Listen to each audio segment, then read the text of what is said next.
Hey everybody, this is Brandon with Love to Hate, Kiefer for Perez, and Cigars in Cinema. Got a question to ask you. Are you a fan of horror movies? Do you like to be scared? Is Halloween your thing? If you've answered yes to any of those questions, there's something you got to do. Texas Frightmare Weekend is coming May 5th, 6th, and 7th in DFW. Tickets are available at TexasFrightmareWeekend.com. Go check it out. The list of people that they have coming to this event gets more impressive every year. There's great photo ops, a lot of great vendors. Be there. It's going to be a killer event. Love to Hate, the podcast that asks the question, what do you love to hate? You are a smelly pirate hooker. And I hate your ass face! Do you love it? No! Do you hate it? Oh, yeah. Yes! You stupid, ignorant son of a bitch, dumb bastard! I'm charting your general direction! No more foreplay. Hey kids, it's Monday, and if you're here, that means you're ready for another edition of Love to Hate. I'm Philip Fullman. And I am Brandon Luna. How's it going, buddy? It's going great. Great. What are we going to talk about? Oh, you know what? I've been having a lot of difficulty with lately, and I'm really pissed about it. What's that? Stupid upgrades. Tech upgrades. They bug the crap like your out of me. phone. Yeah. Yes. My stupid iPhone.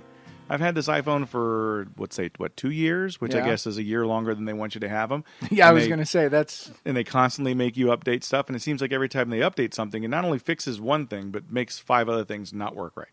That's the experience I've had. So I got my contract was up. I got the new iPhone 7. Okay. Had it for a day, and it told me my software was out of date. And I still haven't upgraded it, but it's sitting here, and it says I have downloaded the new iOS, but then on the notifications it tells me I need to download the new software. And the thing is, like you said, it adds glitches. Yeah. Because it's like my phone works fine. I'm not having any problems. What is it you want to fix? Yeah. So I was reading. Yeah. I don't know. Anyway, here's what the iOS 2 will do that your phone does not currently do. It introduces a new feature, including the TV app, US only. Sorry, Canada. A new and unified experience for accessing your TV shows and movies across multiple video apps. If I read that slower and thought about it, I'd know what that means, but it doesn't sound like a sentence that means yeah. anything. Emoji have been beautifully redesigned to reveal even more detail, and over 100 new emoji have been added, including new faces, food, animals, sports, and professions. Wow. This update also includes stability improvements and bug fixes. Yeah, okay. So I've got to upgrade this because some fucker doesn't sit there and he doesn't know how to express himself through words and needs emojis. Yeah. So now it's telling me I need better emojis. Okay, so I've done the upgrade, and you haven't done it yet, and I'll tell you this. Are you on the emoji 10 thing? too? Yeah, annoying. So here's what it is. You're trying to text somebody something like, hey, you want to go get a drink later? And as you're typing the word drink, an emoji pops up, and it automatically takes over the word drink unless you type the entire word drink. So it's stupid. It's God's stupid, sake. yeah. It's like they're making you use emojis. This is making us stupider. It or more is. stupid, I Yeah. should say. It's making it stupider. Stupider. Yeah, it's horrible. And it's not only the iPhone, You know, though. shit like this, you're going to end up with a reality host for a president. Exactly. Oh, too late. Too Oh, late. damn. Too late. As if, too late. It's As already of, happened. yeah. It's already happened, my friend. But it's not just that, though. I mean, you look at Windows. I wish I was, part of me wants to be an Apple guy, but this makes me not want to be an Apple guy. Right. The other part of me is you get Windows 10, and that just does updates randomly. Like you could be in the middle of something. I could be in the middle of trying to surf the web, and your computer needs to restart. There's an update, and it's going to take 15, 20 minutes. And you're like, oh, yeah, great. That's and awesome. you don't get an option. No. You wake up, it's like, oh, look, I've gotten a new upgrade. Mm-hmm. And it sucks. Windows 10 sucks. The last Windows I liked was Windows 7, probably? Yeah, maybe. Yeah. And really, they don't change. If you look at some of the features like Office, really not a lot of changes, just more so how you access the feature. Right. But Microsoft Word's still pretty much Microsoft Word. Right. Well, what they've done with 10 now is if you have I don't have it hooked up all the time, but I do have a camera every once in a while for Skyping and stuff. If you leave that hooked up, it'll automatically access the microphone. So you can use, I guess, their version of Siri. I don't know what it's called. But if you're sitting there, like my wife and I are carrying on a conversation, and the computer's like looking up something. I'm like, what the hell? Because it heard me say a buzzword creepy. that then takes me to a website about whatever the hell we're talking about, prostate exams or whatever. Really so yeah, creepy. it's not. Again, it's a little too intrusive. and it's making you do things you don't necessarily want to do. Are they making money off of this? I can't see a reason for the upgrade unless you're making money. I think with iPhone, it probably is money related. I mean, they're upgrading because they've also got to upgrade to be able to work all these other new apps that are coming out and stuff. True. So that's true. Part of it. And they want to keep everything working, whereas I think with the Windows Phone, that's where a lot of people have issues. It's like, well, I can't use that app because it's buggy and it doesn't work well with Windows. Yeah, I've had more trouble with apps than I have the actual phone. Right. And I'm fine if the app's buggy fixing it, but by and large, my iOS is fine. But it's just, hey, it's time you want to change that? And now they've changed it so when it says, do you want to change it? And you say no, it pops up your lock screen. Right. So automatically you're like, oh, I need to type in my lock code. But then it says, type in your lock code to have this new upgrade automatically downloaded between the hours of 1 p.m. and 5 a.m. Right. Or 1 a.m. and 5 a.m. So you have to read that, because if you don't read that, it's going to do it for you. And you have to hit the little bitty no thanks at the bottom. And then it's like, well, then, what's it going to do? I already, since I switched to 7, I can't get my music. I don't know what they've done to the music thing on there. Yeah. It's like, I just want to hit the artist and have you play all the songs, but now it only plays the album. It doesn't play through, so I don't know what the hell's going on there. Yeah, they've taken it. Sucks. And so I actually use the old iPhone as an iPad, or an iPod. Gotcha. Yeah, see, my daughter hasn't upgraded in forever because she likes the way it works. Yeah. And one of the things that she has on her iPhone that I no longer have on mine is if you put it on shuffle and it shuffles everything, like all your music, she can actually go into the shuffle and rearrange songs. So she can say, I want this song to play, that one goes down further, I don't want to hear that. And you can sit there and slide back and forth and actually make a sort of playlist, based on what you want to hear at that particular time. The new one, that option's gone. That option's no longer there. I think the new one, you just make a straight up playlist. Yeah, but I mean, that's the extra effort. It's not the same, yeah. So it's like they're taking things away from us and making it more automated. No, they're making it better. No, they're not. They're not. But I mean, the idea behind it is, hey, now it's new, improved, it's shinier, it's something, and really, it's just an aggravation. Yeah, to me, it is for sure.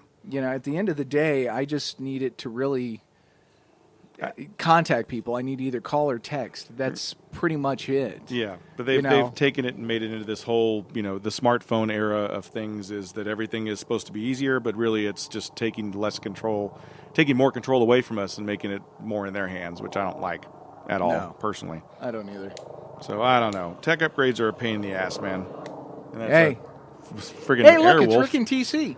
Right? I like that we both went for a TV exactly, reference. Right. But, dang, that thing is loud. Yeah. I don't know if you can hear that on there. We're just sitting here watching. It's a nice day out in Texas. It is. Yeah, we're doing this from a garage on top of a box that has a toilet in it. So that's the quality of the show. There you go. There you go. How's that for magic, people? Yep. Huh? Just breaking away those walls. If we had video, you'd be like, are they recording that on top of a box with a toilet in it? Yes. Yeah. I've got a new toilet and it hasn't been installed yet. Here we go. We'll see what I'm going to do is I'm going to pick up my phone. Yeah. And take a picture of us on the selfie it. There we go. So we'll put that up for you. So you can see the picture of us recording on a dirty garage. Bunch of crap. Yeah, my garage exploded. I mean, this looks like my garage. I've got a ton of stuff. We used to be able to park 2 cars in here. Now we can't park anything in here because we just had the hardwood floors done, and nothing's gone back in the house yet. So, wow. Yeah, fun stuff. Need some people for Which that. I told my wife, I was like, if you weren't so busy, this just means that we don't need this stuff. This just pretty needs much to go, because it still looks full in the house. This just all needs to go away. So we have actually, as I mentioned, I think last week, 2 weeks ago, getting divorced, so selling the house, and that means going through and purging some stuff and getting rid of, do we actually need this? And there's still boxes we've had in that house for 9 years that have never been opened. Yeah. So arguably, it's like, man, I could actually just not open this, throw it away, and I probably won't miss it. Probably, yeah. Or I could certainly consolidate it into a much smaller box. Yeah. Tchotchkes. I'm sentimental, so I keep small, weird things. But I think that's human nature, though, right? Yeah, I'm for a guy, I'm sentimental. I like, oh, hey, I remember that. Whatever. I keep my cigar bands, but I don't keep a lot of crap. Right. I tend to throw stuff away. But I do. My biggest thing, I've got a ton of books. You've seen my library, what I call my library in my office. Right. So that's going to be hell to pack.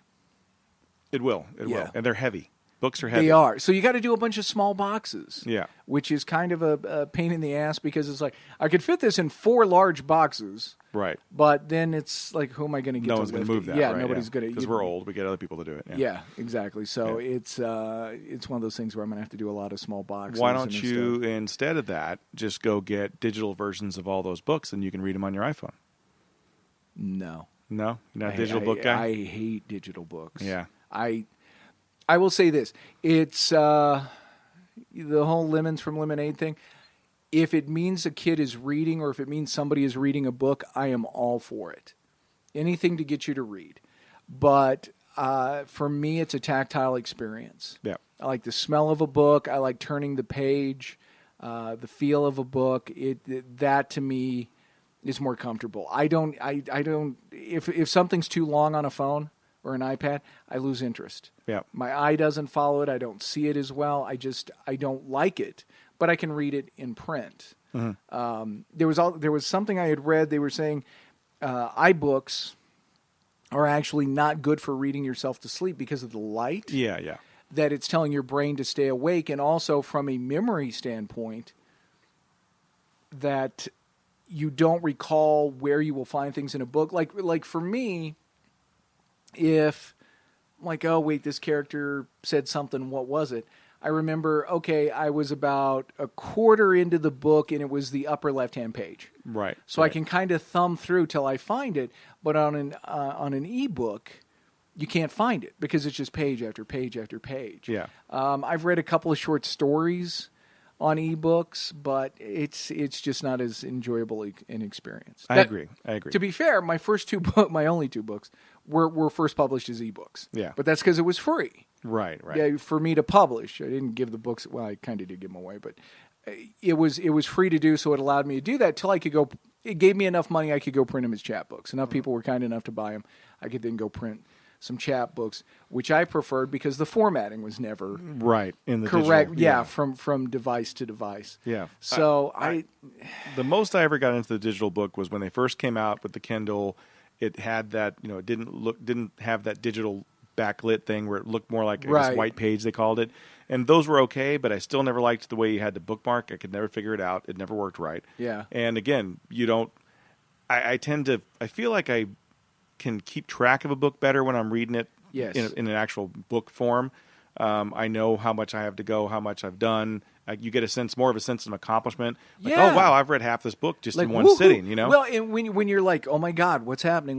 You're like, hey, there's like 30 pages left because you can, you're holding them in your hands. You're like, this is wrapping up. This is about to get really good. Whereas in the other one, you're like, wait, what's the counter say? Wait, I'm at the acknowledgements already? Like, this is over? Yeah. It's just kind of weird. It's just not the same. Yeah. Plus, I really hate the formatting. In the early days, I don't know if they fixed that because I haven't gone back to digital books at all, but in the early days, it was all jumbled up and it looked like crap and it didn't, the paragraph structure was all messed up. It was hard to read those. But the only thing that I got right off the bat that I thought was okay in a digital format was comic books because it is a page at a time. It's easy to flip. That was okay. That I will still do. That I'll still do, but as far as actual novels, Well, and for me, I don't spend that much time with the comic book. There's not a lot I read. I'm not a collector anymore of the comics, so it gives me a chance to do a one-off and not have to drive all the way to the comic book store, see if they have it, read it. Then you got the pages with the ads, and then figuring out, okay, do I want to come back 2 weeks, a month from now, pick up the next copy. The only one I started doing that with was Walking Dead because I thought I could see me collecting this and going back and getting back issues, right, or trades of it. But even that, it was like, I don't want to drive all the way to the store and have to go through. Although I enjoy spending time in comic book shops, but once I got rid of the back issues, and those are all online, right, comic book stores aren't fun. Yeah, it's all trade paperbacks and new issues. It's like, I want to go through the bins. I want to go digging. Like going to a record shop. Books, like that type of experience. And that's the other thing you don't get from an ebook. What does your iPad smell like? It depends on what you had for dinner. It's like, it smells like chicken wings and beer. Exactly. There's not that old book smell to it, which I love. I do too. I do too. So you don't get that. And we talked about that months ago when we talked about MP3s. You don't get that crack or that hiss or that warmth from an MP3 that you get from an LP. And not only, and again, you go back to that too, the digitization of music, and you don't have the tack. Even when you got to CDs, you still had a booklet you could look at. Yes, it had lyrics in it. Well, because I think you're like me. You're enough of a nerd where you're like, whoa, wait, who played guitar on this? Right, he played guitar on such and such. Or reading the acknowledgments. It's just nice, and now you don't have album artwork. Yeah, and that's the other thing. I like some of the artwork on books. Some books have some really cool artwork. Yep. Or going through and just reading the acknowledgments or hey, also written by, or some of the reviews, whatever. It's just fun to thumb through the book. Yeah. And it's just not the same for me. Yeah. I'm on my phone all day for work, text, call, email, things like that. But when I get home, it's like I really don't want to be on that. I'd rather be reading a book or watching a movie, though I will acknowledge during TV shows and movies, I do hit IMDb a lot. Yeah. Because it's like, oh, wait a minute, who was that? And he was in this, and then, oh, maybe I should rent this also. So those dominoes tip. But other than that, it's like I just as soon set it aside. What I found about ebooks that I think is the only positive for me, that's a positive and a negative, is that I will tend to go back to an ebook easier. Like if I'm on a flight, if I'm reading something on an iPad, I'll pick it up and read it, even if I don't necessarily like the book. But if it's a tactile book, like if I went and bought it at the gift shop before I got on the plane, and I'm 4 or 5 chapters into it, and then I get back on the plane and I'm like, you know what, really wasn't into that book. I'm not going to reach for it in my bag and read it again.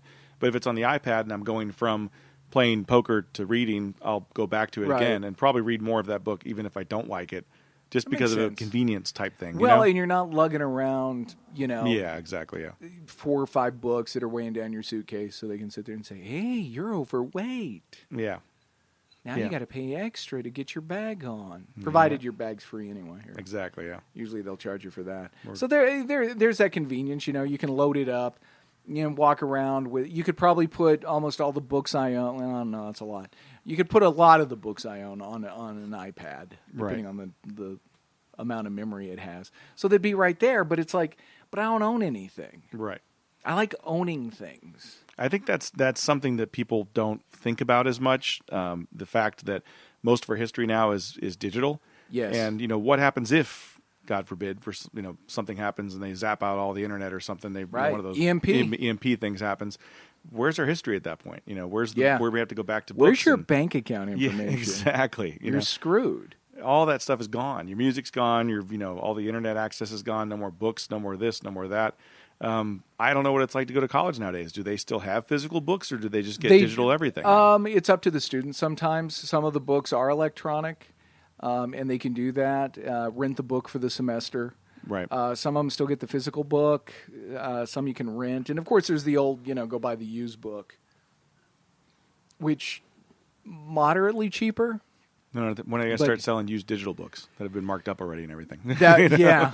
Well, and like I said, I guess you can buy the digital book, although I don't know why I would see wanting to rent that. But I think I kept a couple of my old textbooks. Just they were old from my communications classes. It's like, I just kind of want to hang on to those. Right. Again, that sentimentality. But most of my textbooks, it's like I would sell them back and be like, okay, so $150, and then, look at there. Is that a brand new 5? Thanks. Right. The only one I didn't do that with was my algebra book. A friend of mine was taking the class. I hate algebra. Hate algebra. Not a fan either. No. It unless you're going into something, math or some STEM class, you don't need it. You never will. And all your professors are lying if they say you do. So I actually said no. And I actually traded the book for lunch, got a bagel and some coffee, and said, take this book, and I give it to you, but the key is this book always has to be paid forward. Nobody ever pays for this book again. Fuck them. Right. So I'm hoping that book is still out there being passed on to other students and nobody's charging for it. So probably outdated by now. Yeah, I'm sure there's a new way to do algebra. Yeah. Well, you know what they do, and it's kind of a screw job, but like with some of the English classes, they would add one story to the book. Right. So now you've got to get the new edition. But if your prof doesn't read that story, it's completely wasted. You don't need it. So you could use the old edition. So and they do that often in order to make money. The whole collegiate publishing thing is a screw job anyway. Yeah, I would use it as an excuse to meet chicks and stuff. Like, hey, do you have the book? I didn't get the book. Can we meet up and study later? Want to meet up and yeah. Yeah, Did that work for you when you were it in did. college? Yeah, it did. Yeah. Never worked for me, but worked- because it I was worked always okay. the nerd who bought the book. Yeah, gotcha. Yeah, well, Nah, I was mooching off chicks back then yeah, not now. because I didn't want to spend $80 on a book. No, the prices are outrageous, especially when you get to some of the physics books and such. $300. Like, Yeah. there's nothing in here worth $300. I don't care that the guy who wrote this has a PhD. All he's trying to do is pay off his fucking student loans. Yeah, exactly. So, and hell, I don't know if you could download enough of that book onto. Some of them are so big, I don't know if you could download them on on iPad or whatever. But there's also, because kids are changing and they learn differently, some kids do read better off of a tablet. Yeah. So it's good that that's available to them. Yeah. You know what else needs upgrades now that's really annoying? What's that? Cars.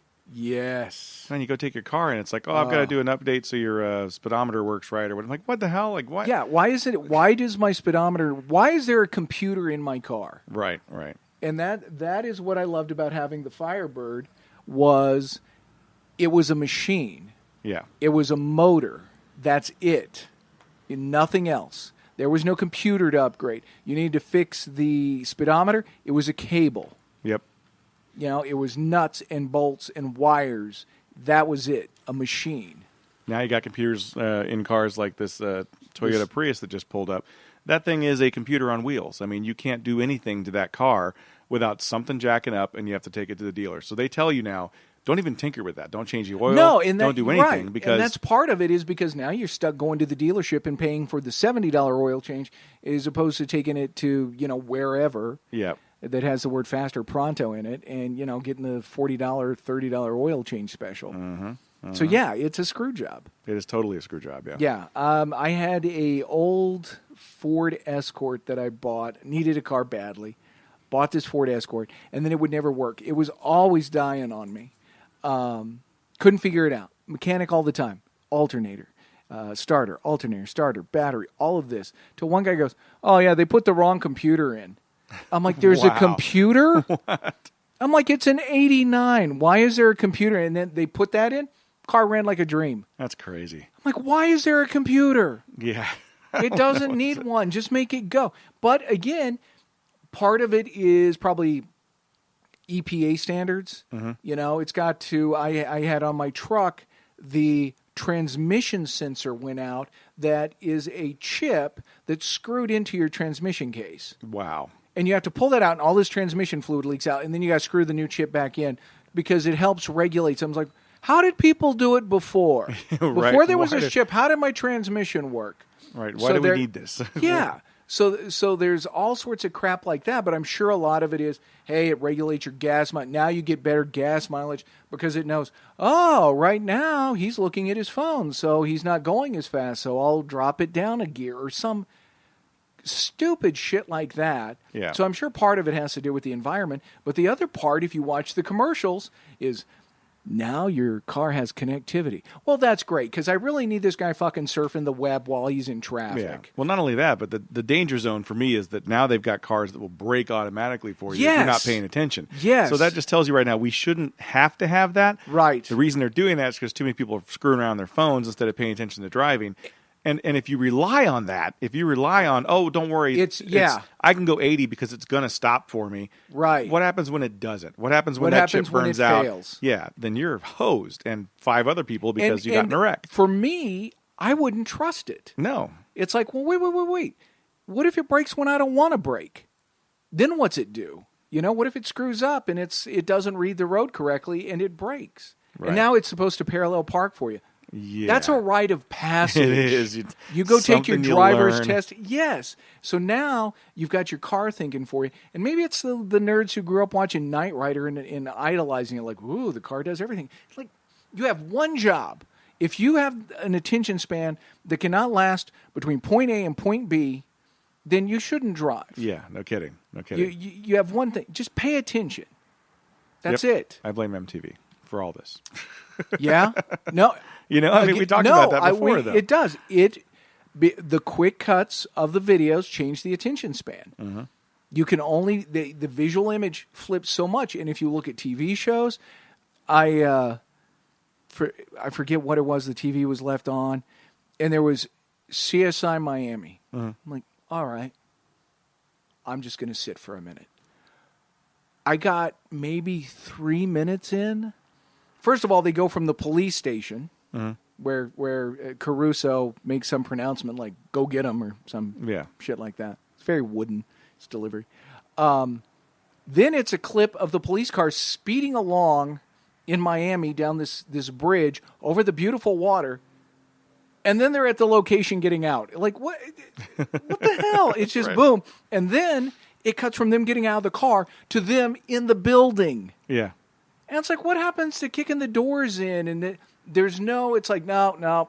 Okay, we know they went from there to there, so just show them to me in there. It's like, how about we just give you the synopsis? This guy is murdered, and in the end, Caruso catches him. There. That's it. Now you can watch more episodes.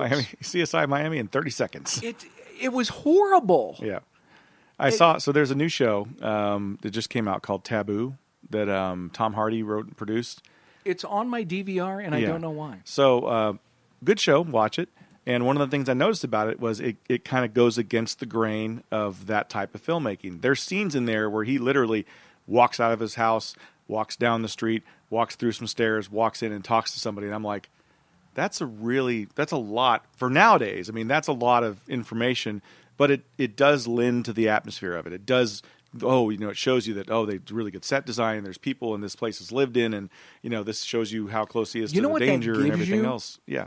Drama. Exactly, yeah. Drama is time. And I'm thinking time plus circumstance. Right. That's what leads to the tension. The walking down the stairs slowly, like, what's going to happen? It builds, and most people are like, they don't have the time, but that's what builds it. If you look at Hitchcock, who was fantastic at suspense. Right. It wasn't like Bates just ran in and threw the curtain back and started stabbing her. It was a slow build-up. Yeah. But people don't like that anymore. They don't, because they don't have the patience. No, and that's the thing. You read the reviews on the show, and it's like, it's slow. It's like, no, it's not slow. It's telling a story. Yes. It's actually giving you some oomph. And this is why. I was telling this to my kid the other day, talking about, I don't like football because they take all those breaks. I'm like, that's drama. I'm like, see, and she's like, I don't like, the way the clock stops, and, in soccer. I'm like, soccer has no drama. I don't care what people say. Soccer sucks. I hate soccer. It's a bunch. I get there's athleticism that I don't understand, but it's the running back and forth, but there's no drama. Right. What sets up drama in football and in baseball, and like the last 2 minutes of a close basketball game, right, is what's going to happen. So you've got the team, and it's like they're driving, and now it's 3rd and 5. And it's not just, they're going, they got the... No. Now he's going over to the sideline, and you're sitting there going, oh, man, they need 5 yards. How's the defense been doing? And if they don't get this 5 yards, then... Wow, then they won't be able to get into field goal range, and that's going to totally change the game. And do they go for it on 4th down? I'm not really sure. And then they come back in, and then it's like, oh, man, are they going to run? What are they going to do? Are they going to... And you're thinking about it, and you're anticipating it, and then it's like, boom, it happens. And it's like, oh, my God. Yep. Same with a pitcher. Yeah. You're standing there, and he's waiting, and you're like... They're doing symbols. He's like waving it off. Yeah. No, not that. To this. And you get to a game, and it's like... It's a 2-3 pitch, and there's 1 out. Right. Now, if he strikes him out, this totally changes the game, because now the next guy is responsible for bringing that guy in from 3rd. Mm-hmm. So this is a big out for the pitcher and for the batter. Mm-hmm. So what's going to happen? And you got to sit there on this 2-3 pitch and anticipate it. It's the anticipation that builds the drama. And that happens, like I said, in basketball during the last 2 minutes. Basketball is soccer, but not. It's a lot of running back and forth. Once you get to the end, and it's like, you build that because there's the timeouts involved. Right. But you don't get that in soccer because it's perpetual, and it's the same, like you said, in movies, is the setup, the anticipation. When the action's just happening, you're like, okay, eye candy. It's happening. Right, it's happening. right. Okay, and done. They Right. caught the bad guy. And I miss that. That's why I'm not a big. I mean, I say I'm not a big fan. I own a lot of his movies, and I don't know why, but I do. Maybe just because they're action movies. But Michael Bay is one of the worst directors in that respect because the guy can't keep a camera on anybody longer than 30 seconds. If you look at his movies, there's a cut like almost every 30 seconds. He maybe goes a minute before something changes, and it could be just a line of dialogue between two people, but it's constantly going back and forth, different camera angles, show somebody who's not even in the scene, spend time with these extraneous characters that don't mean anything. There's a lot of that. Right. He's a visual filmmaker. Yeah, he packs his movies over 2 hours with just basically noise. And it's exhausting. I mean, you watch one of his movies and you're exhausted. I mean, probably the last good movie he made that I could still watch is probably The Rock, because it had a decent cast and, good enough story. But the rest of his stuff is just, it's brutal on the senses. Well, I think he's even gone downhill from The Rock. I mean, not great film, but it was like, okay, it's a popcorn movie. Yeah. But it's just, it's even gone down from there. And you and I've railed against Michael Bay. Oh, yeah. Before, but again, it is a visual medium, but it shouldn't sacrifice the story. Yeah, Zack Snyder. Yeah. Zack Snyder is just Michael Bay on crack, if that's even possible. He's Michael Bay with superheroes. Yeah, and it's supposed to add to, and I think this is something we'll talk about later. Probably CGI. Right. Yeah. Once I get off my ass and go see Rogue One. But it's supposed to enhance the story, the visual effect of getting to see the story play out. And you had that with Star Wars, but then by the time the prequels came by, it's just like, look what I made! Look at this city! And it's like, are you guys talking about trade? Right. Delegations and okay, so it's like C-SPAN basically with aliens. Okay. Right. No story. Weird jump cuts. It made no sense. But if you look at it from a computer standpoint, you're like, wow, that's pretty impressive. Right. It's like, I don't give a shit. Yeah. That's what the iPhone is, the Michael Bay of phones. That's what it is. Wow. I mean, there's so many updates and so many changes and so many things you can't keep up with your phone. Ladies and gentlemen, his name is Brandon Luna. Whenever you repeat that, make sure you give an attribution. Right. I mean, that's what it is. I mean, think about it. All these updates are constantly just to make things simpler but more difficult at the same time. They want your face in that phone 24/7, and they're trying to find ways to do that by adding emojis that take over for your conversation automatically, by doing all these things that don't need to be done. I really want to go back to a flip phone. I would like the idea of making a call and getting off and being done with it. The jitterbug. Yeah, I mean, something. Or just give me something to text with. I text more than I talk. Give me something I can text with, and then a phone, and I'm done. That's really all we need. That's all we need. Well, and the camera. Well, yeah, okay. Maybe, you want to go there. Yeah, but I mean, it's a cool feature to have. The cameras have devalued the SLR. Well, as a so photographer, much. I could see. I still like. Again, it's a tactile thing. I like having a camera, taking a picture. I prefer to have film, but that's not a thing anymore. So right, and you can tell a difference between movies shot on film and shot on digital. Yeah, red or whatever. Yeah. Yeah, it makes a big difference. It does. There's just something about something that's tactile because it physically exists in this world. The rest of it doesn't exist. It's a chip. It's a piece of data. It's a bunch of ones and zeros in a particular order that's designed to do that. So, yeah. Anyway. Well, upgrades are a pain in the ass.